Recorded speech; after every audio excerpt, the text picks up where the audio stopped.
Welcome to Screen Quest, a podcast where a fellowship of film lovers and armchair movie experts plays film roulette. I'm one of your hosts, Chris Waterman, joined as always by May Finch. Hello, hello. Of course, we also have Agent Will Rotondi. Hey, how's it going? On today's episode, we will be talking about The Matrix, the original film, and the context will be who's the real villain. I'm very curious to see what Will has in store to generate that discussion around that topic. But first, we are going to introduce another film term that we haven't done one of these in a while.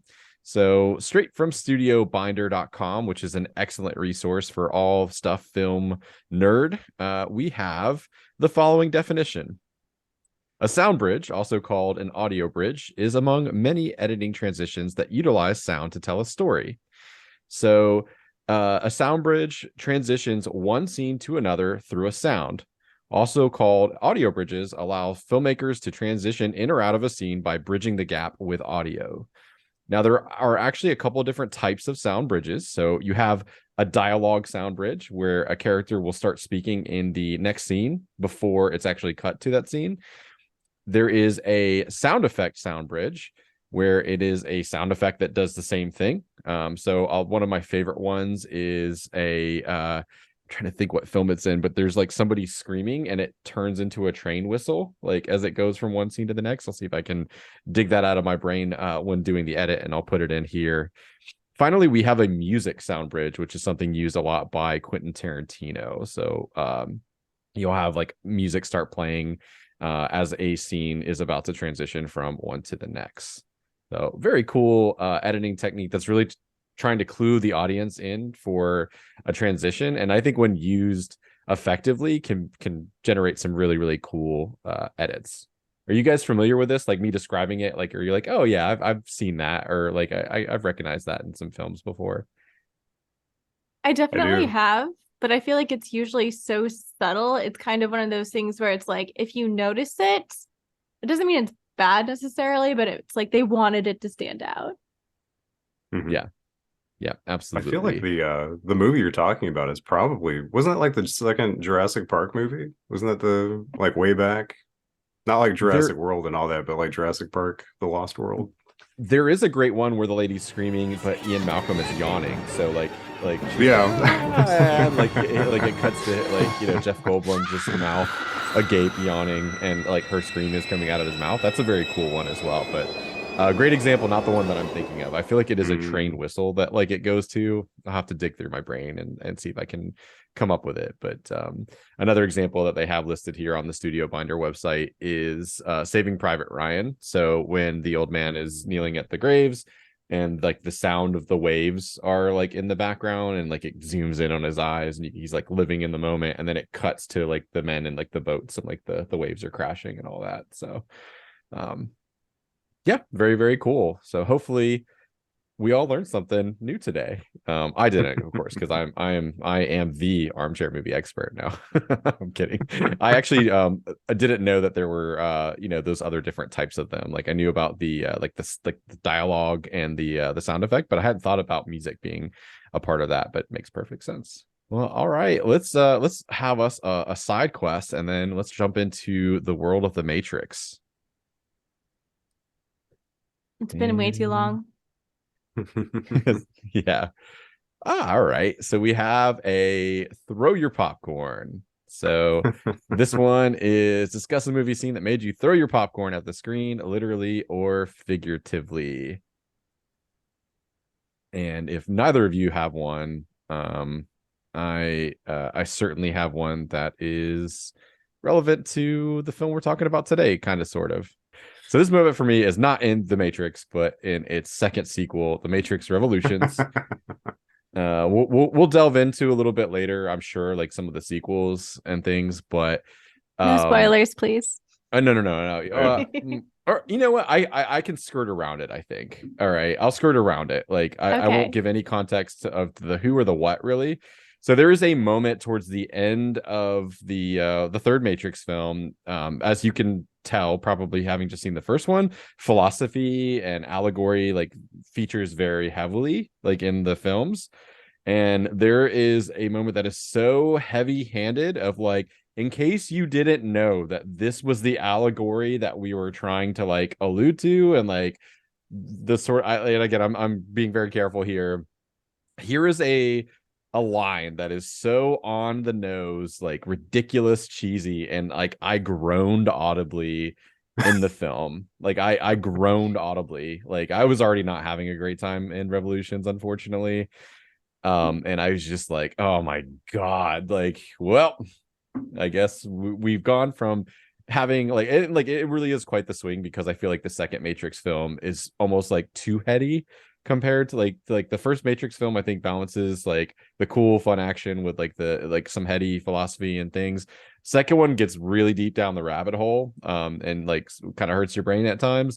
The third one kind of swings back to the other way, where it's just like it's like, well, we're going to overly explain and make this super obvious, and you can just turn your brain off. And yeah, it's that particular moment when you watch it, I'm sure you'll probably know what it is. Like I think like, but it is like probably in the last 10-15 minutes of the movie, and it's horrible. Do you know what I'm talking about, Will? Like, you don't have to.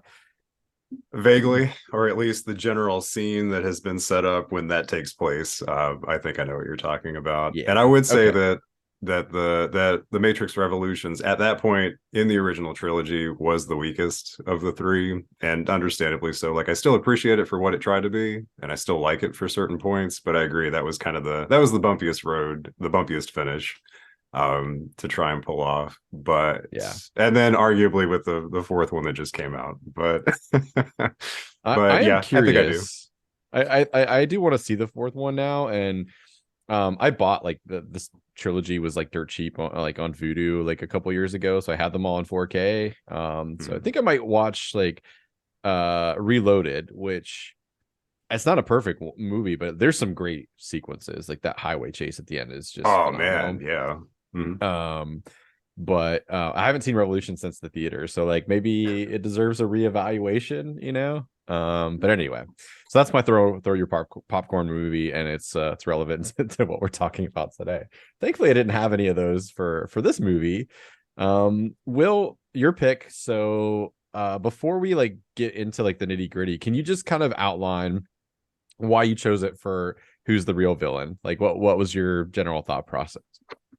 Um, I think because this film, I grew up watching this. Like I saw this film the first time back in middle school, and I loved it for like all the the martial arts and the special effects and the sci-fi and the cyberpunk and all that. And then it sort of grew on me more like as I got older and read more into like some of the discussions about the philosophy that's in it, or the religious connotations that are in it, that it felt deeper to me the more times I would watch it after that, and would read more about that, even in like some of the classes that I took back in college. And then it's always fun too when you watch a film enough times that you kind of like to play devil's advocate a little bit with who the good guys and the bad guys are and the choices that they make. Kind of like you go back and you watch Star Wars and you want to poke fun at it and be like, well, is Luke Skywalker a hero, or did he just murder like a shit ton of people? And so I don't know, that's kind of the same way I like to look at the Matrix, where it's like you watch a film enough, you appreciate it enough for what it is, you kind of like to poke fun at it and some of the other stuff in the plot. And so that was mostly why, having gone back and watched this again now and had a few years in between the last time I'd seen it, I thought this could be a great. There's a lot of interesting characters and there's a lot of interesting sides to it, where you could argue that it's not all exactly, the humans aren't always the people that seem the best at the end of the day. So I thought it was a good choice to go that route. I Perfect. personally think it's a great pick, and I'm excited to hear what your arguments are. Same. Oh yeah. Same. Well, I mean, we can just go ahead and jump right into it, man. To give a little bit of preliminary stuff for any of our audience members who have not seen The Matrix before, as I have come to realize getting older that not everybody has anymore. But that came out back in 1999. It was directed by the Wachowskis, and it went on to spawn, as Chris alluded to already, 2 direct sequels, which included The Matrix Reloaded, The Matrix Revolutions. There were a couple of tie-in video games. There was a series of anime-style short films that was collectively called The Animatrix, which is also, I would recommend checking out. Comic books, and then the 2021 fourth installment, The Matrix Resurrections. The Matrix stars Keanu Reeves, Lawrence Fishburne, Carrie-Anne Moss, and Hugo Weaving, among several other in the first film and throughout the trilogy slash, I guess, quadrilogy at this point. And I guess to kind of summarize a little bit about the look and the feel of the film, I mean, it's heavily influenced by anime, notably like Ghost in the Shell, for those who may have seen that. There's plenty of martial arts action to counterbalance all the cyberpunk atmosphere, and the use of wire fu, I think is the right term. It's where you see actors that perform these exaggerated superhuman flips and acrobatics thanks to wires and pulleys that are then removed in post. And it's also a film that was noted for popularizing the use of bullet time, where you have multiple cameras that are set up in a series and take single frames each in succession, which creates this slowing down effect of time when arranged together. So it looks like as you're moving around, an object, time is slowed down. So if, for instance, if you saw the film and you're watching, there's one scene where Neo is dodging bullets that are being fired at him, Neo being played by Keanu Reeves. And when he's dodging, we see what looks like the camera is panning around him when really it's a succession of cameras that were used to get that effect. And then if the practical effects weren't enough, I mean, the reality, if you will, of what the Matrix is, has influences that would make it, like, as Chris would talk about, you could just nerd out over it. I mean, we could recap the plot of the film, but I'm just going to pull one from Morpheus on this one and say that you can't really be told what the Matrix is. You have to see it for yourself. So if you haven't watched it yet, I encourage you to do so. And then we can, regroup for the podcast at that point. But yeah, I guess always, besides spoilers here. So feel free to go, full spoilers. I think it'd be very difficult to talk about your prompt without discussing what the Matrix is. So if you haven't seen this, like, no worries, but definitely go watch it and come back. We'll be waiting for you. But I guess at that, to kind of leave it from that, would be to turn over to general impressions of the film and to see what you all thought about it, having gone back to watch it another time for Chris, and then May, to hear your thoughts as well, since this was the first time that you've been able to watch it the whole way through uninterrupted. So actually, I'd like to, May, if you don't mind me picking on you about that, I'd like to hear your thoughts first, to see what you thought after having finished the film. It's funny because where I ended the last time I tried to watch this film, where first I was watching it with, fell asleep for good reasons, not because the film was boring, but we stopped like right after they get Neo out of the like battery pod, like his actual body out of the battery pod.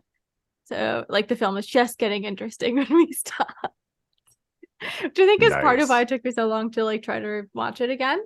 But I'm really glad I did, because I would say like the rest of it is fantastic from there.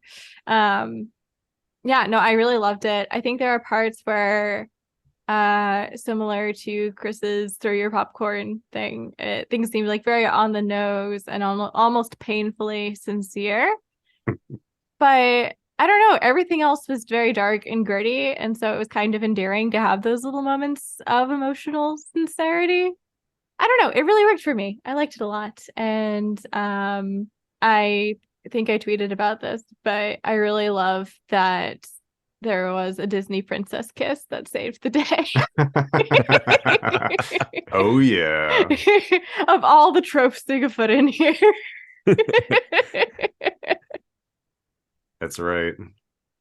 Yeah, it's Sleeping Beauty almost, right? In that moment, his heart has stopped completely, and yeah. Oh yeah, it's great. Yeah, it's sort of, it does have its moments where it's almost cheesy, especially like you go back and watch it now and it's like, this is kind of cartoonish or cheesy a little bit, but at the same point it's like, but it is it finds a balance to itself that isn't so I don't know. It works, like you mentioned. It's kind of like in some ways watching a lot of, and I've already mentioned anime and martial arts too, but it's like it's sort of that.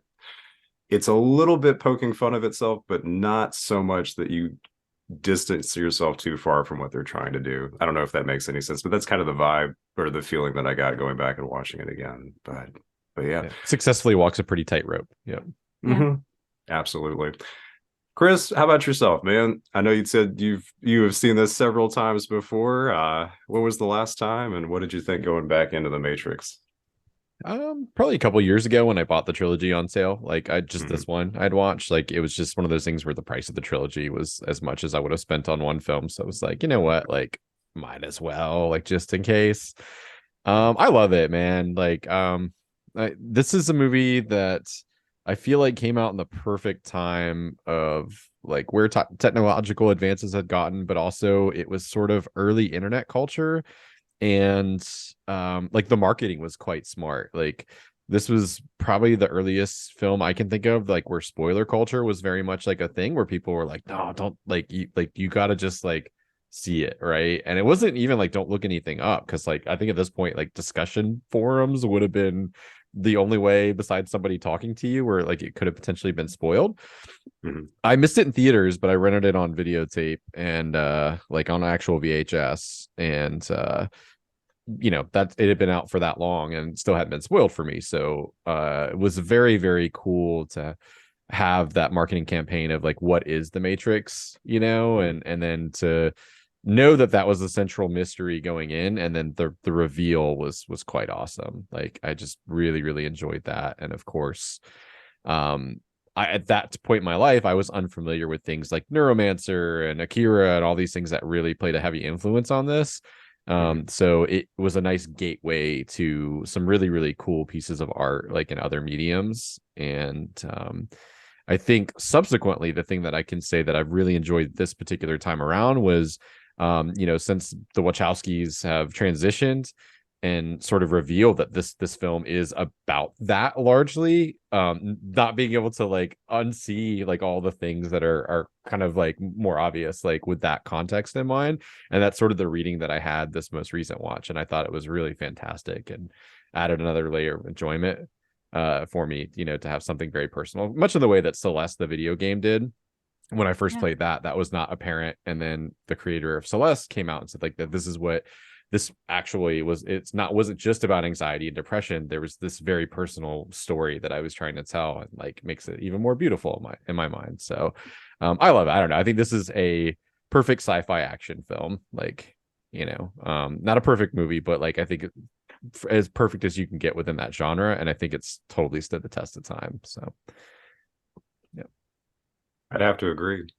I mean, just from the fact that it is able to, and as you mentioned too, walk that fine line of being able to try and pull these influences for martial arts, trying to have enough science fiction in there as well to keep the story cohesive, trying to not be too heavy-handed for the most part, with some of the allegories or the I guess the philosophical debates that are in there. Some of the Easter eggs that you see that pop up, whether it's the book that Neo opened, or Thomas Anderson / Neo opens at the beginning of the film, about, was it simulation and simulacra, I Yeah. think. I caught And I caught that this time. That's another benefit of rewatching the first part, I guess, is I noticed yeah. more.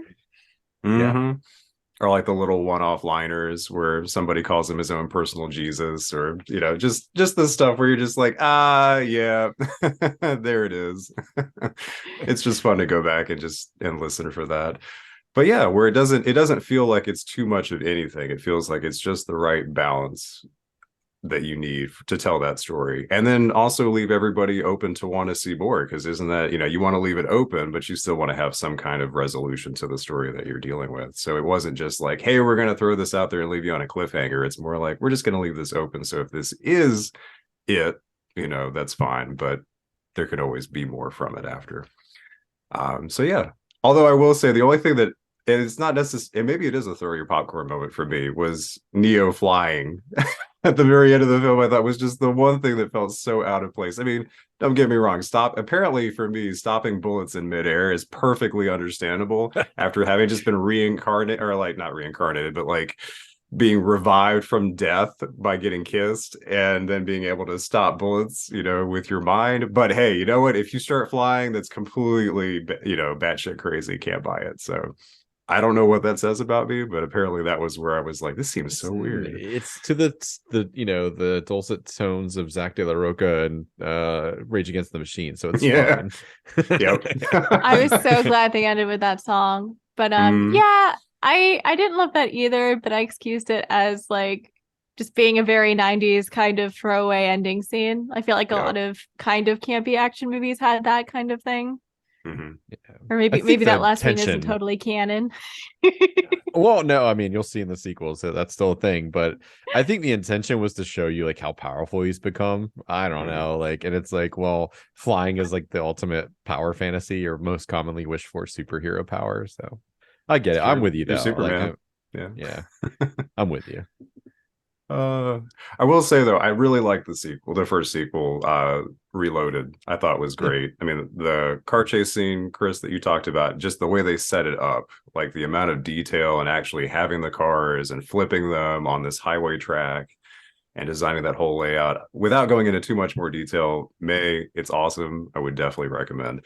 They built an artificial highway like to shoot that Mhm. scene. Like there's photos of like a couple of mile stretch worth of stuff, like so that they could just they didn't have to worry about closing something down. Wow. That's really, really impressive. But So I think the best thing about the sequel too is it successfully expands the world, right? Like there's all these cool characters and terms that like kind of come that feel earned enough and like explained enough, like the architect and the Merovingian and all this like cool stuff that like I really liked in the second one, and then I feel like wasn't really capitalized on the third. But yeah. The third one for me felt a little bit like it was just trying to wash, rinse, and repeat everything that you would come to expect from the first two. And so it almost just felt like, okay, can we just get to the end? Which I know it's not really what you want. I mean, it just felt very drawn out for what it was trying to tell. It became more of like an actual war movie than it was. I felt like basically Terminator, right? Like the future battle of Terminator is what the third one is largely like. Again, without giving too much away, but which is wild because those movies, I don't know if you remember, they came out the same summer. Like Matrix Reloaded was May, and then Revolutions was August. So it wasn't like they like had to take all this time to think about what they were going to do. They shot them back to back and released them like on bookends of the summer, and it was just like, what? Like it was wild. Surely this was better planned, right? Anyway, that was kind of back around the time where like movies were trying, like trilogies in particular, like when Pirates of the Caribbean did 2 and 3, and they were like, we want to try and make this like a double feature kind of a deal. And that was, but I think that came after The Matrix did it. So it was sort of like, audiences will get really pumped if you try to do like 2 sequels and have them close together. So I digress. I may also may or may not have written some fan fiction called The Matrix Rebooted, which may or may never see the light of day. Buried on a hard drive somewhere, along with that Mission Impossible story I did back in the day. But that's all we'll say about that. So, you can't just put that out there and not.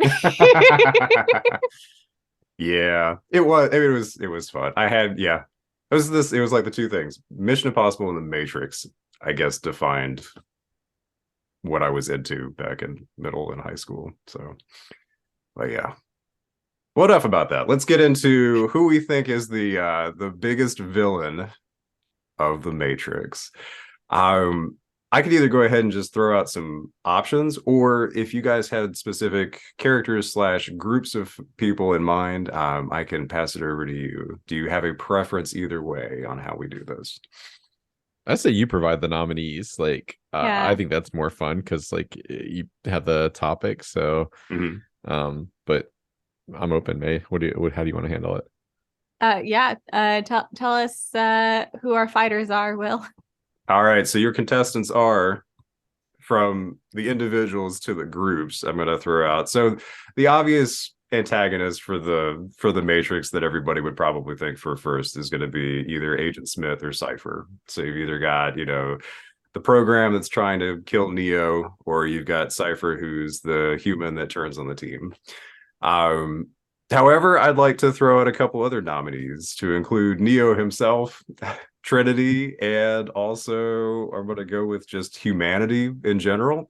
So I'm just going to include everybody.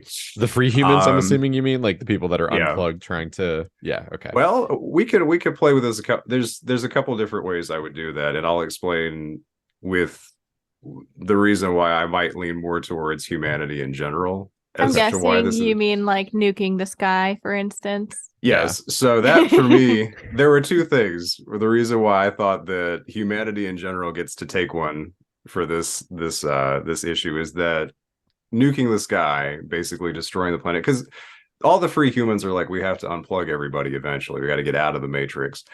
But where are you going to go? Because the rest of the planet just looks like a charred piece of garbage. And it's like, well, if you can grow plants, is this a Wall-E situation where you're trying to get a plant to grow and there's just all this garbage everywhere? Are you going to have a better life? Or would you be better off as a battery?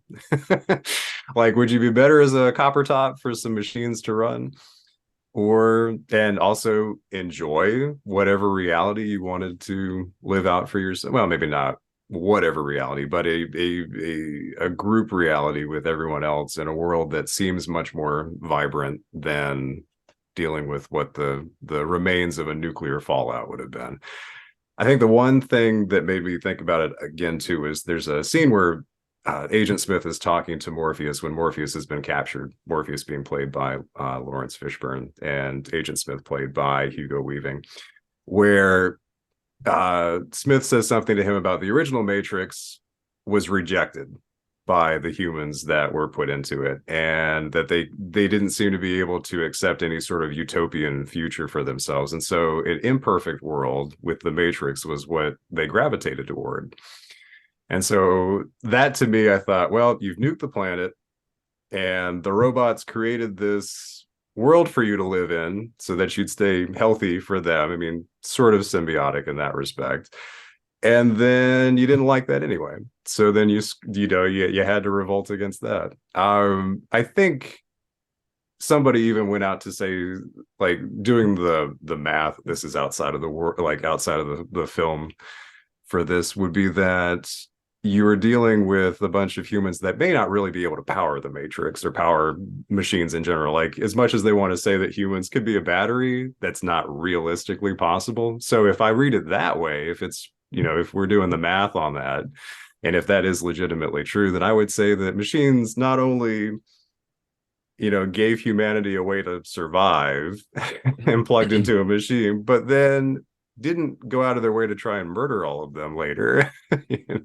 So, I mean, granted, this is also taking it within the context of this singular film and not the storyline that continues afterwards into 2 and 3. So, but that, I think, very long-winded thought process was where I thought, I don't know, man. I feel like the humans in this one don't really seem to stand up too well. And then in order to get what they need to get done, they have to, kill other humans in the Matrix in order to accomplish what their goals are. So I don't know. That's where I went from this angle. But I'd be interested to hear what both of you have to say, either about individuals or groups. So, Chris, I'm gonna pass it on over to you, sir. Well, it's interesting that you brought up sort of like the math and logistics of it, because my immediate thought this most recent time watching around was like, okay, if they were to succeed like in this like revolution, like watching Neo's like kind of emergence from the Matrix, how he just slides down the water slide from hell and like can't swim.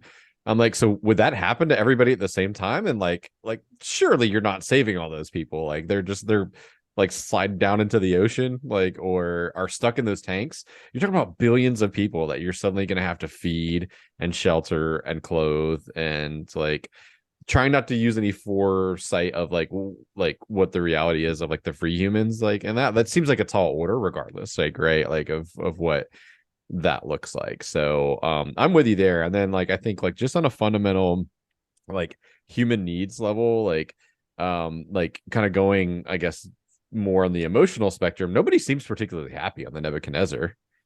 Yeah. Like they complain about the food that they eat.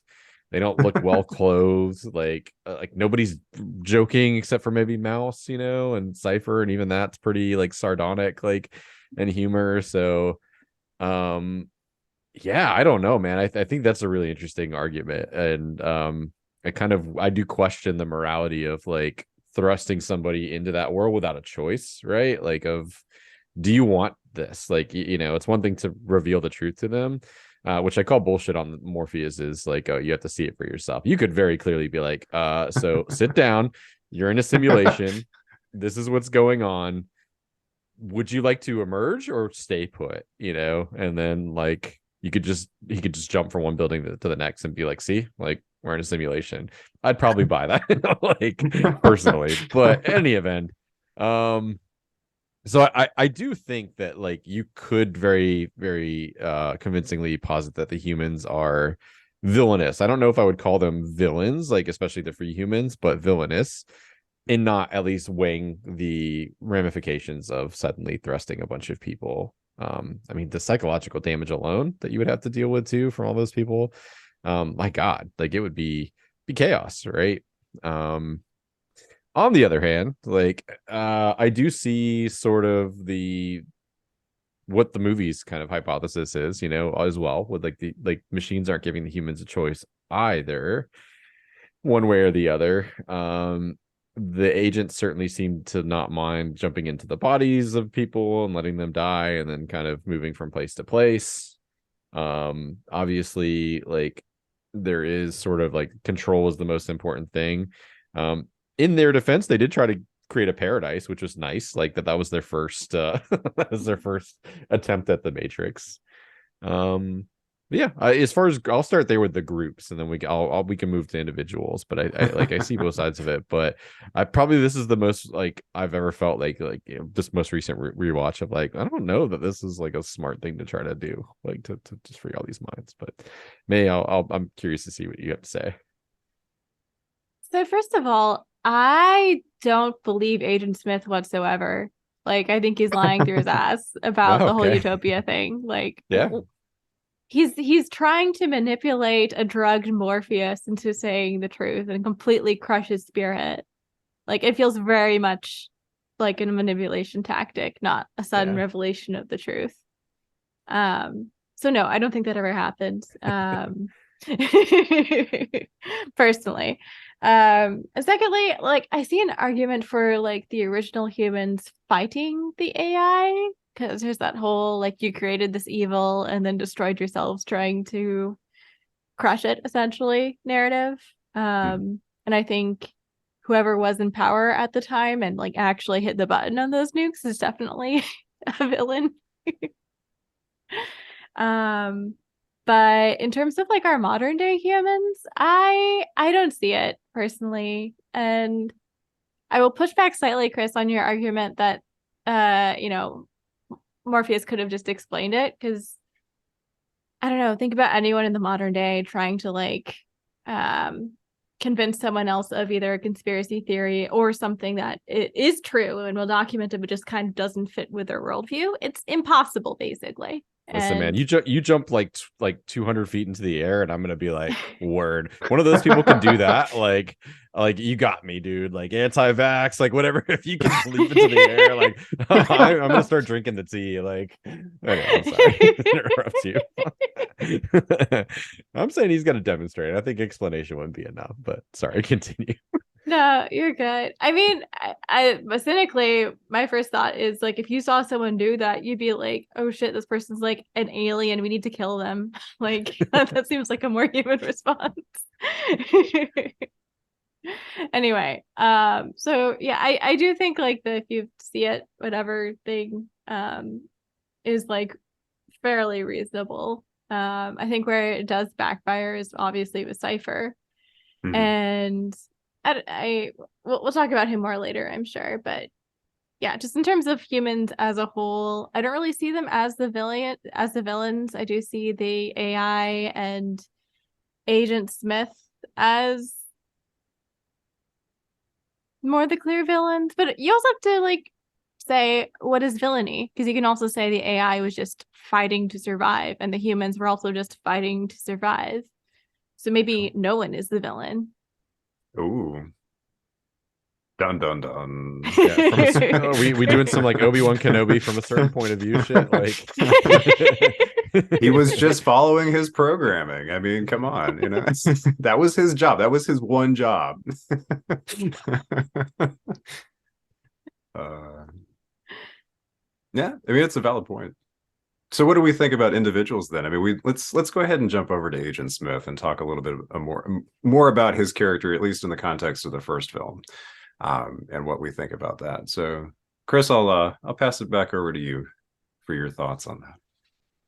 Yeah, so you already kind of brought up something that like you touched on it that I was gonna say, like a lot of this kind of depends like from the the agents and like the the synthetic side of things, you will say, like if you think that they're actually sentient or are they just running on a program, right? Like have they become truly sentient, or is it just a bunch of operations that are running that are telling them to do what they're doing, right? If it's that, I think like no, like not necessarily. Like they're kind of just reacting to the stimuli and the input, and it's like input output kind of thing.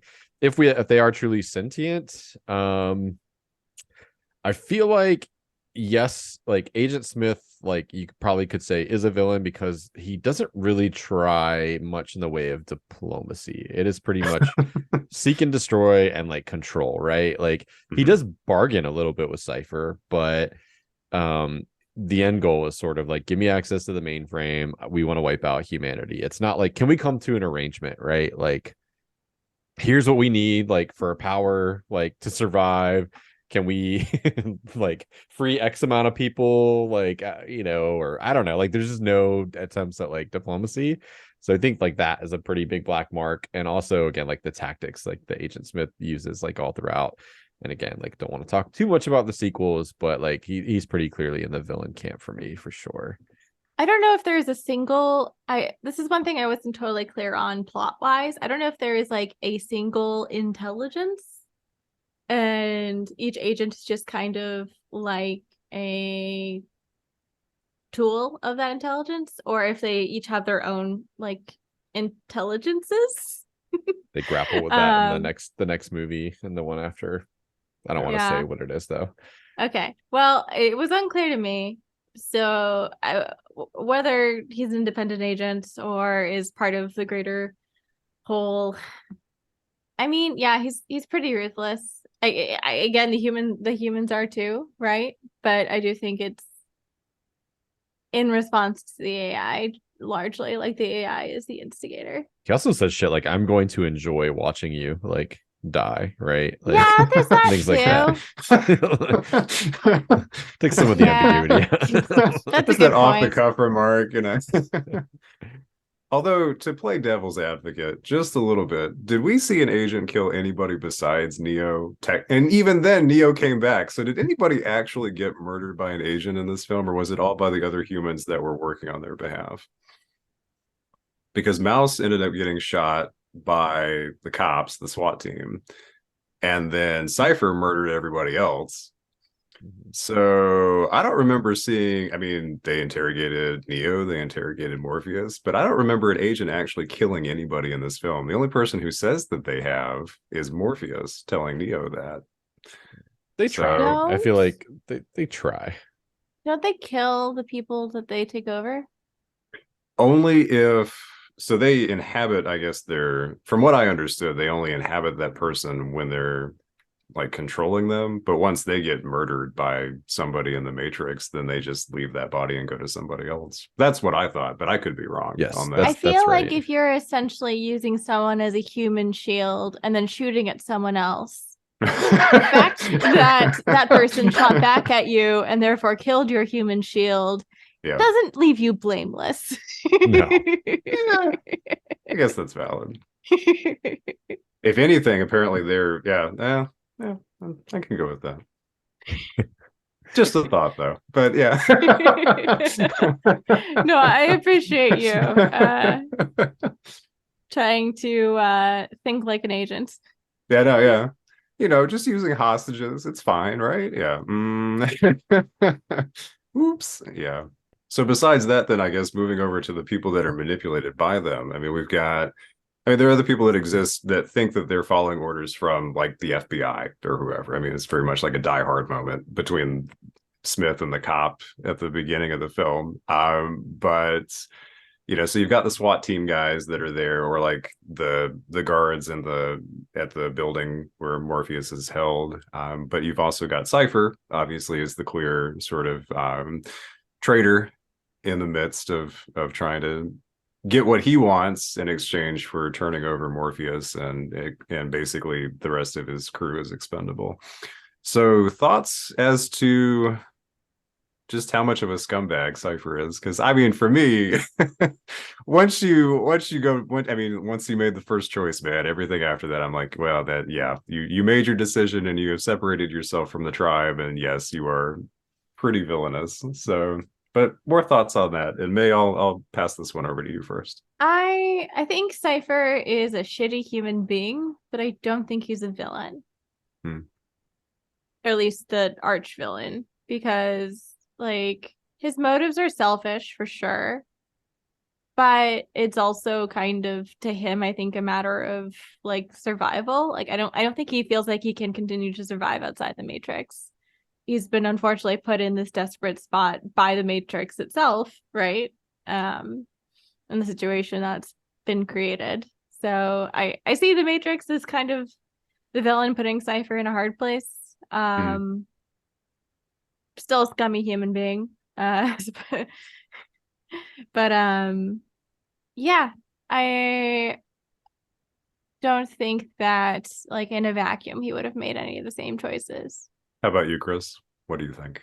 I think he's a villain. I don't know, like the most telling thing to me about like his actions, like sort of his plan and then actions, is that like he's like, I don't want to remember nothing. Like he's just like, he knows that like what he's doing is probably going to torture him the rest of his existence, right? So he has to erase like the crimes. And he's willing to like give up all the free humans, right? Like by giving up Morpheus, who's going to give up the access codes. He's unplugging people, like, as they're like helpless. And like, yes, like I know he wants to get back in the Matrix. That's his like sole goal. I don't know if there would be a different way. Like, I don't know if there's like a surrender program where you could just like walk up to the machine city and be like, help, I want to go back in. The other thing is, I feel like, and again, this is based off not seeing the sequels, but I don't know if that is even possible, and if the Matrix was just lying to him to use him. Yeah.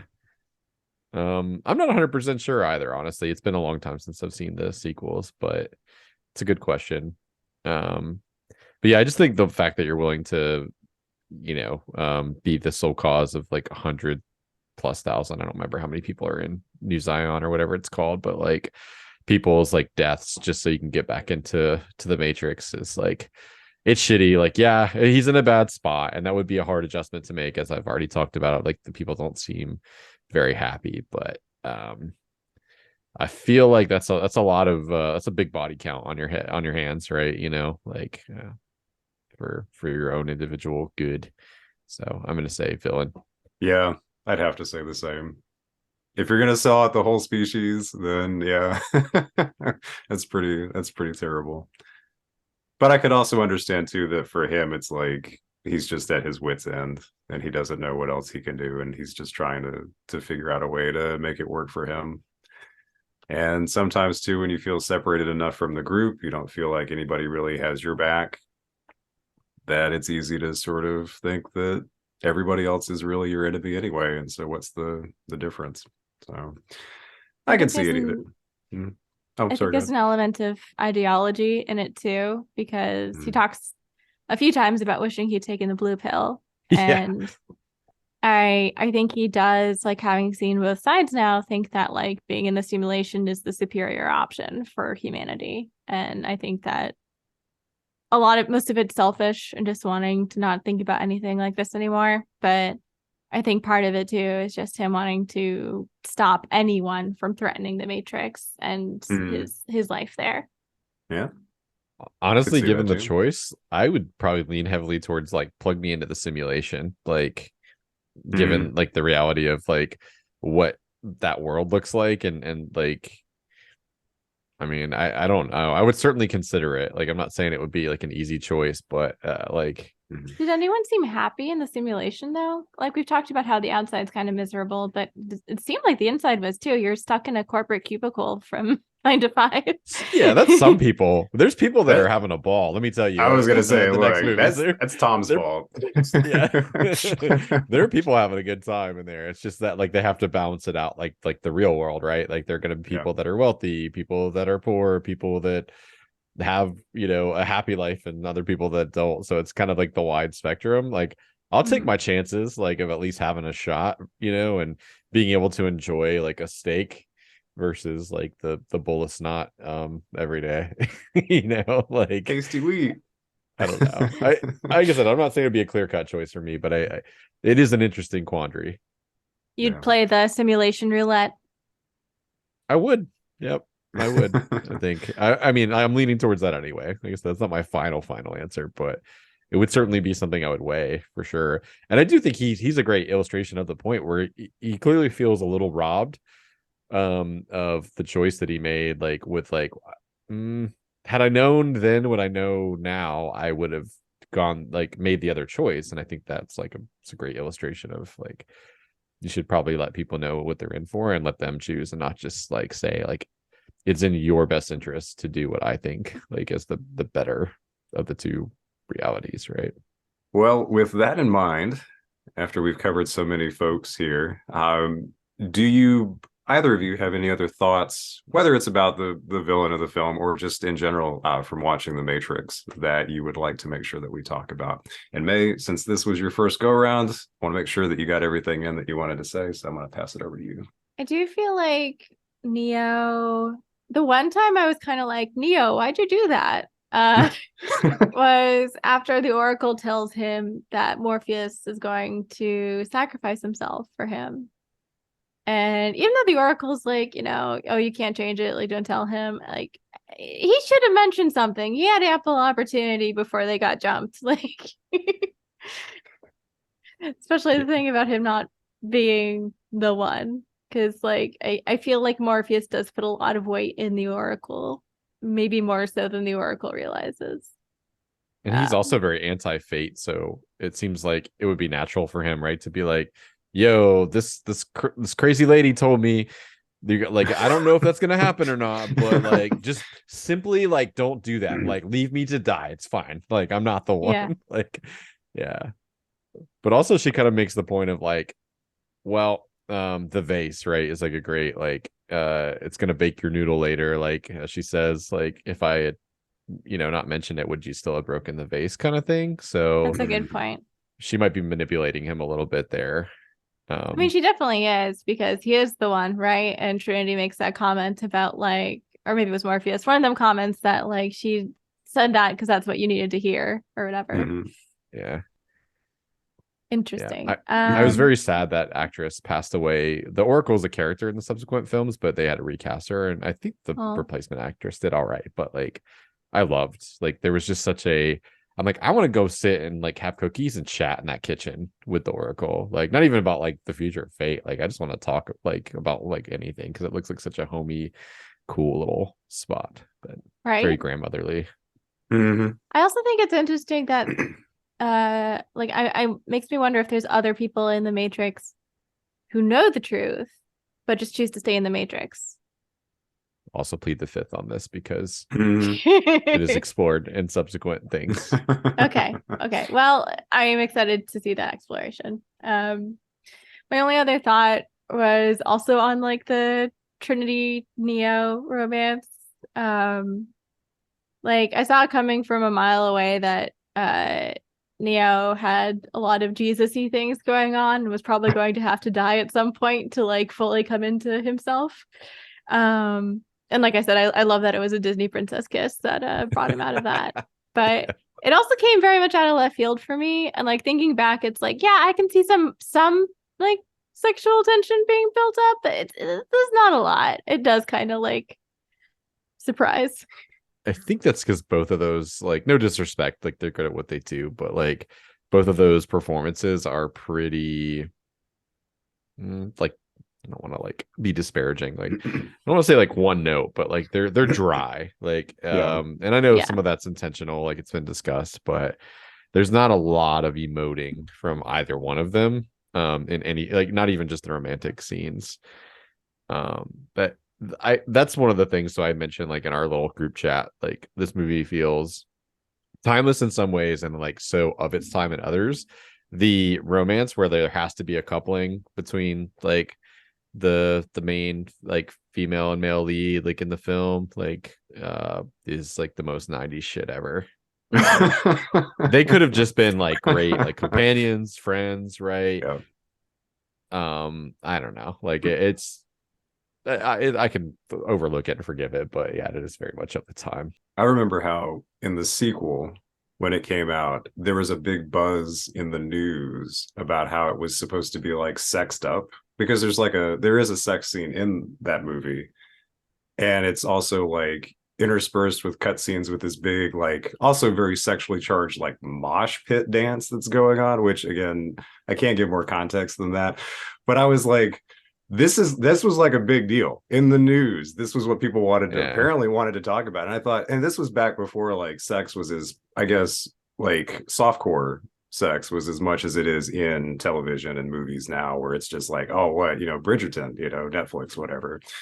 But yeah, back then where it was like, maybe if you watch like premium cable or if you had like FX, Sopranos, right? Yeah, Stuff like Sopranos, that. Like, yeah, where it's like same year this maybe... came out. Yeah. Oh, there you go.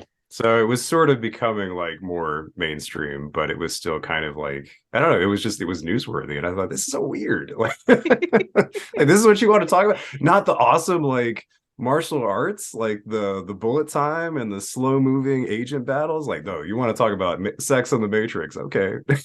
Man, I am shocked that like of all the things that culturally I just kind of knew about the Matrix, I didn't know about the helicopter like fight scenes. Those were amazing. That was like probably like my favorite like action sequence of the whole film. Yeah, especially the ripple effect when it hits the side of the building was just really cool. Like how it just goes across. Always, I don't know why that's always stuck in my head, but it has. It's a cool effect. Yeah, but no, well, like there's been like subsequent memes, right? Like I watched The Matrix for the plot, and it's like Trinity getting on the motorcycle and like her like ass is just like in like full frame, like yeah. I think they do some interesting stuff with I mean, to like, not to get too far into the weeds, but like in the second film in particular, I think there's a lot of like, it's just not like sex for sex sake. Like there's some really interesting conversations about, polyamory and like some of the other stuff. I don't want to like go too deep down the rabbit hole, but like, yeah, there's a lot of like interesting things in that world. And Mouse kind of touches on it on this one a little bit of like why are we so ashamed of our needs? Like all of them are making fun of me. Like, yeah, like I want to get off once in a while. And like, since I have like access to like this like simulation program, like why the fuck not? Right. Like, and I think they take that into some interesting direction. Like it's not a big part of the second one, but yeah, I think again about like sort of towards the back half of the film. You know what I'm talking about, Will, but oh, I do. Yeah. That's why he was the happiest character. Yeah. Oh, Mouse. Yeah. Yeah, that's true. That's true. Absolutely. He's like, I'll eat this tasty wheat all day. It doesn't matter because you know why? I'm good later. It's fine. I mean, I will say it makes sense for a film that is in many ways now like allegory for like sexuality and gender liberation. Like, the Wachowskis, I think, knew, whether it was subconsciously or consciously, I think they had a really great sort of crystal ball into like what the internet would become and sort of like, worldviews on things. Very prescient in a lot of ways and some interesting questions asked. And it's one of those chicken or the eggs things too, because like I feel like this movie was very influential on pop culture with how people viewed the internet and VR and all this stuff. So it's like, well, did like this play some kind of small role into where things ended up? Well, who knows? So it's another vase moment. Yeah. Another vase moment. Yeah, I love that. And definitely like spoofed so many times, like especially like just like Trinity's little like where she jumps up into the air at the very beginning before she kicks the cop and does that little pose. I just remember that being spoofed so much in pop culture in films that came after. I mean, you're talking Shrek, you're talking like there was oh geez, there's like a Chris Evans, Scarlett Johansson film before they ever did Marvel that was about them breaking in to steal like the SAT scores for their high school. And she has this Scarlett Johansson's character has like this like daydream that to do it to get in and find the stuff, she does like the Trinity move where she's kicking the crap out of like school personnel to get in and get her way through. And I thought that's pretty funny. But yeah, so it's definitely not only been influenced by a lot of things in pop culture, but definitely contributed to it. So, all right, guys. Well, I think it's probably about time to wrap up and cast your final vote for who you think the biggest villain in the Matrix is. Drum roll. All right. So, May, who you got? And it's the Matrix, in my opinion. It's like the Matrix can suck it. I am admittedly human biased. Like I said earlier, like it is truly a battle for survival between two parties, and like ideally they would have come to some compromise instead of it turning into a war like it did, but that's how it happened, and it's hard to blame either side for fighting to survive, right? But since, I'm biased towards humans, I'm going to have to say the Matrix.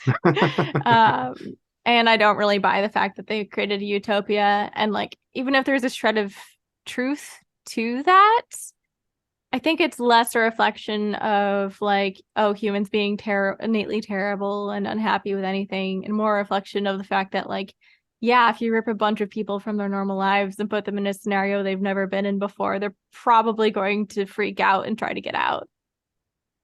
That seems like a human response. And machines, I think, just don't understand humans completely. Chris, what do you think? Yeah, the Matrix, the robots, whatever you want to call it. Like, I could apply my same argument of like you should give people the choice to being basically a human battery, right? I feel like as much as I think you can and should make the argument of like, oh, is it ethical to rip people out of the Matrix? I think it's even worse to like put them into that and then to kind of feed off of them without giving them a choice in that matter as well. Like, hey, here's like a mutually beneficial thing. Like you go into a happy like simulation where you can be fed, and in return we get some power. Like, cool. What do you want to be? What do you want to do? Like, what's real? Maybe it could be like a, like what kind of vacation do you want to go on? Like Total Recall, kind of thing. Like, and maybe that's all it took, right? It's like everyone gets to pick their own, and then you don't rebel because you have exactly what you want. It doesn't seem so hard to me. So, yeah, I think the fact that these people are stuck in like the late 90s is unforgivable. No. New metal forever. That's all they get. No. Yeah, an interesting sidebar is like, so does time like reset? Like, how does that work? Like, it's not perpetually 1999. So like, does the simulation get to like a point and then like start over? Like, something I never thought about. But yeah, it's gotta watch the fourth movie, man. Oh, cool. Okay, word. Yeah. All right, that's a cool thing to learn about. I will tell you, I'll have May like hop off at the end of this. I'll tell you like something that was my theory for like the end of where like the second one ends, that in my mind is like a way cooler explanation for where it goes, and I was very excited because I was like, oh, how novel, how cool, how interesting. But anyway, what about you, Will? Who is the real villain to you? Ooh. Well, I guess we have to go off of what we know, right? We can, as May pointed out, we don't necessarily have to trust what we're told by characters in the film. So we have to go off of what we see and what we do know.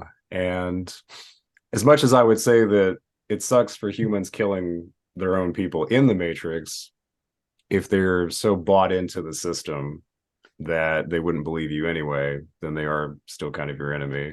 If the agents are going to come after you and use them as human shields, still the enemy. So the person who really seems to have the most amount of choice is either Cypher, or it's the person, like you said, that or entity or group that created the Matrix, who seems to have the most sway over everything else that's going on. So I think ultimately the Matrix is correct because it is the environment that has created the situation that everybody's in.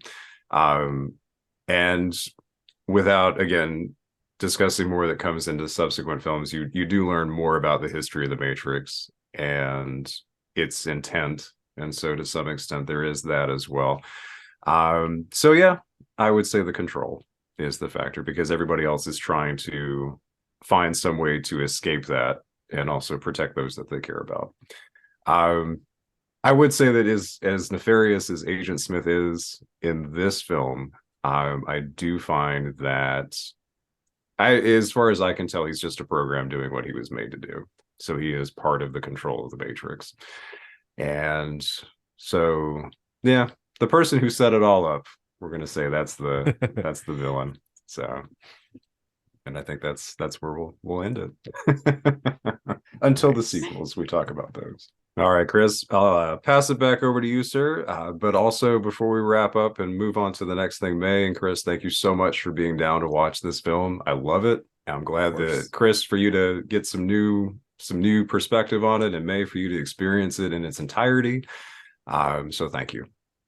Hey, thank you. I'm very glad you gave me a reason to start it back up again. Yeah, great pick for reload for first film of 2023. It's amazing. Well, nice. I thought we would end things with a little cooperative game for once. A game I'm using like very lightly here.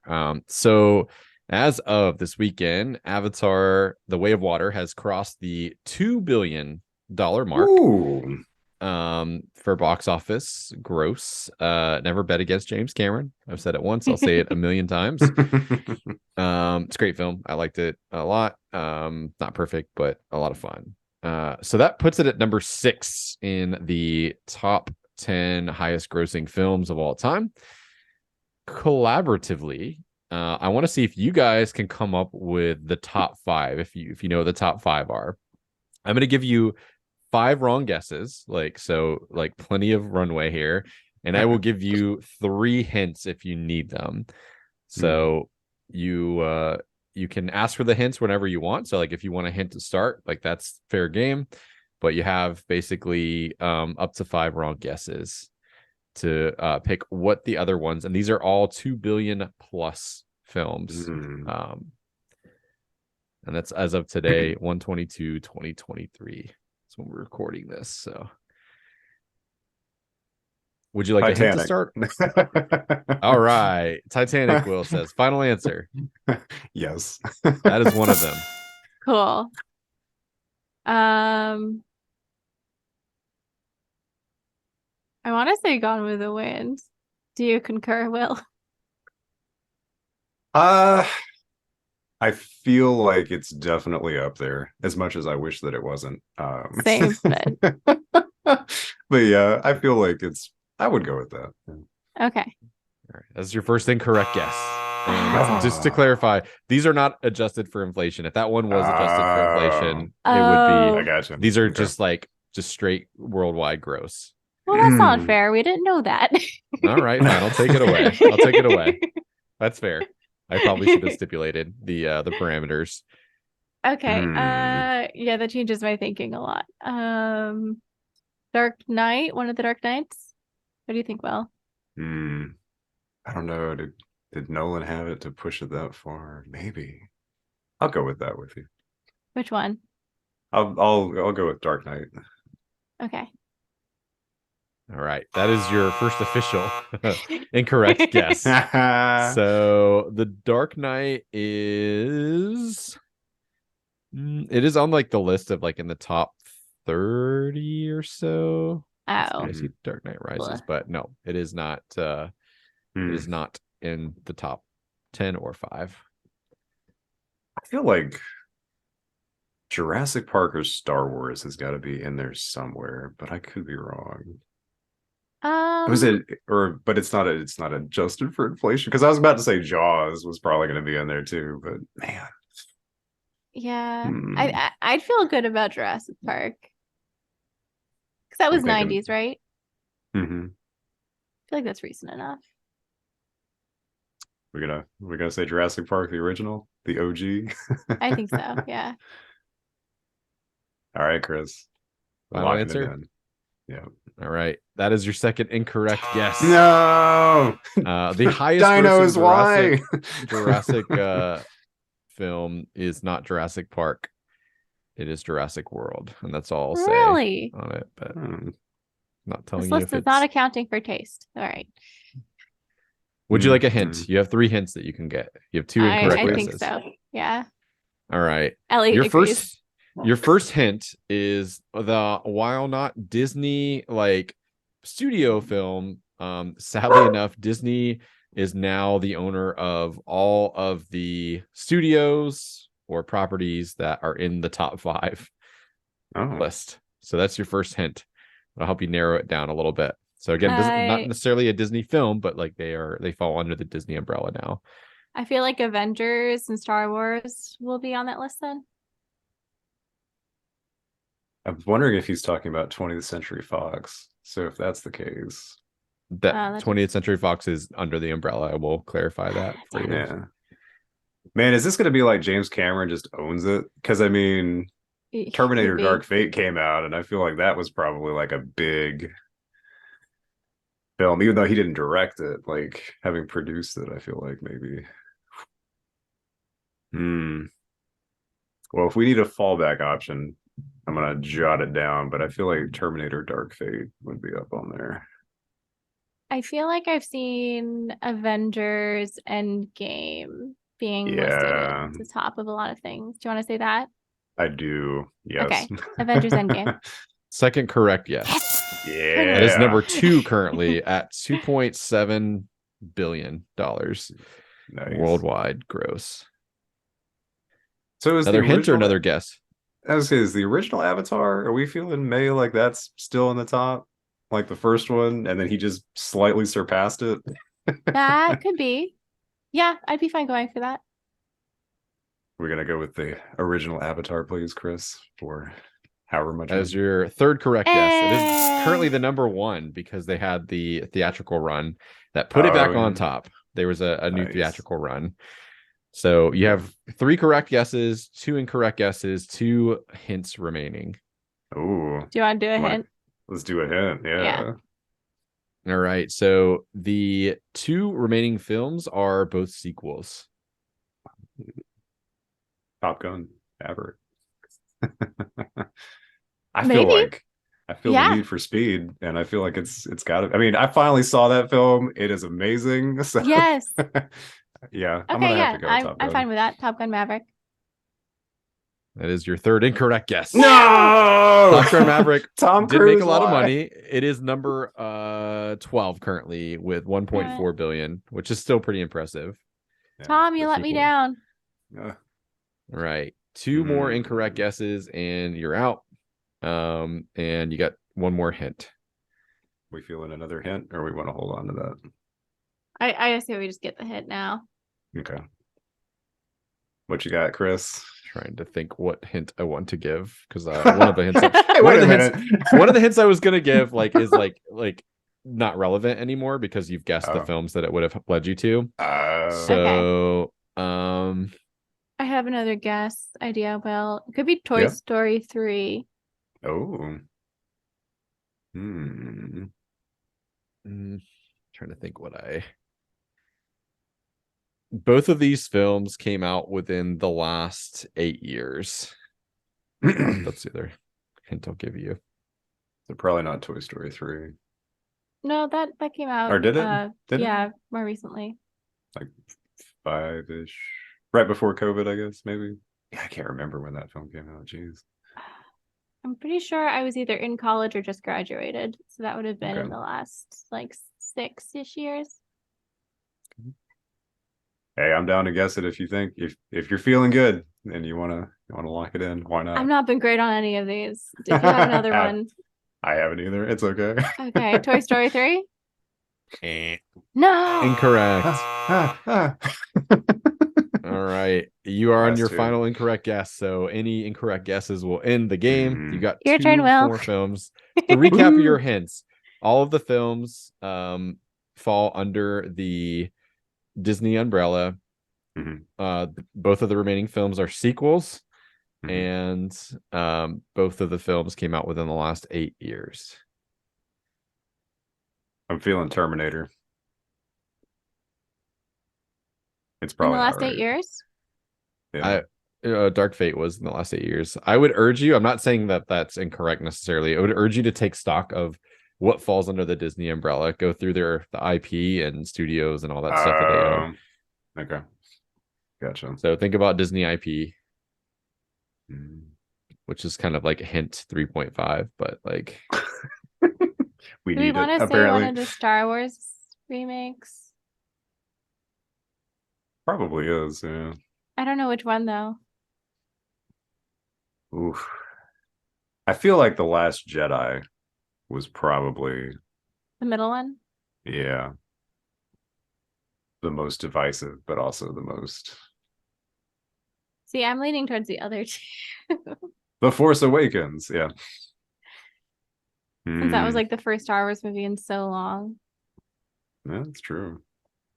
But then also, I think the last movie was big. So, I don't We're know. talking yourself. We're talking ourselves out of it. Yeah.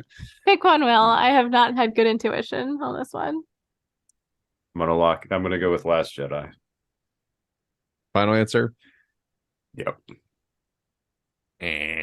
Unfortunately, No. May's instincts were spot on. Nice. Your remaining films were The Force Awakens. Nice. Spot on the logic too. It was the first Star Wars film in a long time, and it was well received pretty much universally.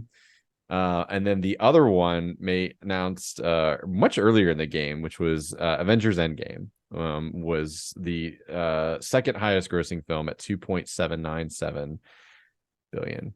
Didn't So, we guess that though? oh, Maybe it was Yeah. sorry, Avengers. Was it Infinity War is Infinity the other one War? you didn't get. Yeah, Yeah. Okay. which was my bad. Yes, you That Yeah. said makes Endgame, but sense. Infinity War is the other one. So yes, Marvel properties. Uh, Sorry, that was number 5 at $2.048 billion. Well, we came So close. yeah, not bad, not bad at Yeah. all. Like you were on the right track. You had it. I was actually really impressed that you got Titanic and Avatar, just because it would seem like those like movies would have fallen off the list by now. Pretty crazy that he's about to have 3 of the top 5 grossing films like ever. If Wave Water continues to tick upward, it just needs to make what, $25 million more, and it'll be there. So that's Whew. crazy. That is Just crazy. James Cameron things. Yeah, just James Cameron things indeed. But well done, y'all. Seriously, that was fun. It was a Good job. fun I thought game. Thank you for we do running something that. collaboratively, like instead of competitively to kick off Yep. the new year. So and with that, we Excellent. just need to draw our next main quest, and it'll be time to call it an evening. I'm So let's excited. see what we have here.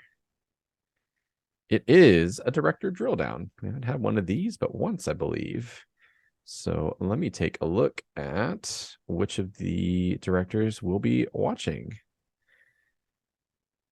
And it is, I think it's a May one, but hold for confirmation. It is. So we will Hey. be discussing films by Bong Joon-ho. So Yay. May Nice. had put Awesome. Snowpiercer and Parasite as the 2 films we'll be watching. Ooh. So as with other director drill downs and versus modes and things, we have elected to go 1 film per week. So I will leave it up to May. Would you like to start with Snowpiercer or Parasite? What would you like to watch first? So caveat is I have not seen Snowpiercer, but I loved Parasite, and that's why I wanted to put him as my director drill down and talk about Snowpiercer as well. Having not seen it, my gut says to watch it first, just because chronologically it came out before Parasite. Yep. I like it. Cool. That sounds good. So our next film will be Snowpiercer, which is a certified banger. Cannot wait to watch this. Have you seen it before, Will? I have, and it's a trip, man. It is a trip. That's a double entendre because it takes place on a train. Hey, choo choo. All I know about Snowpiercer is from a video essay that I watched that very surprisingly compellingly argues that both Snowpiercer and Willy Wonka's Chocolate Factory exist in the same cinematic universe. Oh, I love weird shit like that. That's a lot of fun. And you know what? Why not? Like so We'll have to cool. link to that in the next episode. Absolutely. Great. Well, thanks for hanging out with us. We will have probably in a couple of episodes an announcement on what our new main quests are going to be. I like to keep the side quests secret, but we'll certainly tell you what the new main quests are for the year, and we'll keep the films, of course, a secret, but we'll be mixing them into our current deck to kind of round things out a bit more, replenish the stocks, and hopefully give everybody just a bit more variety. But until next week, we love you, appreciate you, and thanks for watching and listening. Bye. Bye. Bye, guys.